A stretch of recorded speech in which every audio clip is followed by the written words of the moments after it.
Yalandan hərəsinə bir 3 dənə nömrə qoyublar. Zəng də eləyən yoxdur. Yazıq dayanıbdı orada cihaz. Ev telefonundan istifadə edirsiniz. Ev telefonu var, ancaq son 5-10 ildə heç onun dəstəyi qaldıran olmayıb. Zəng də eləyən yoxdur. Ev telefonundan istifadə eləyəndə ən çox kimdən danışırdınız? Kim zəng eləsə onu ilə. Başqadan. Siz zəng etsəydiniz sizlə danışacaqdım. Mən yığışdırmamışam, sözünüzü məndə var. Mən o demirəm, bəzi işıq idarəsi, su idarəsi falan lazım olan yerlərə belə yalandan hərəsinə bir 3 dənə nömrə qoyublar, 3 rəqəmli nömrə.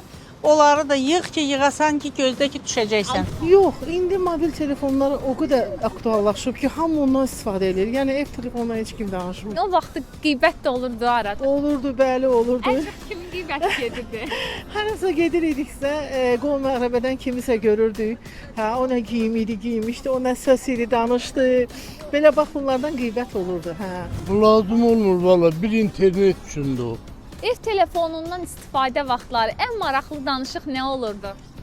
Valla biz konkret danışırdıq, o arvadlardı biraz çox danışandılar. Ev telefonu eləcə yazıq dayanıbdı orada cihaz.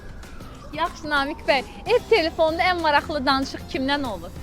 Ən maraqlı danışıq, necə deyim, mənə yaxın insanlar var ki, aramızda zarafatçılar var. Bax, onlarla çox maraqlı söhbətlərimiz olub həmişə.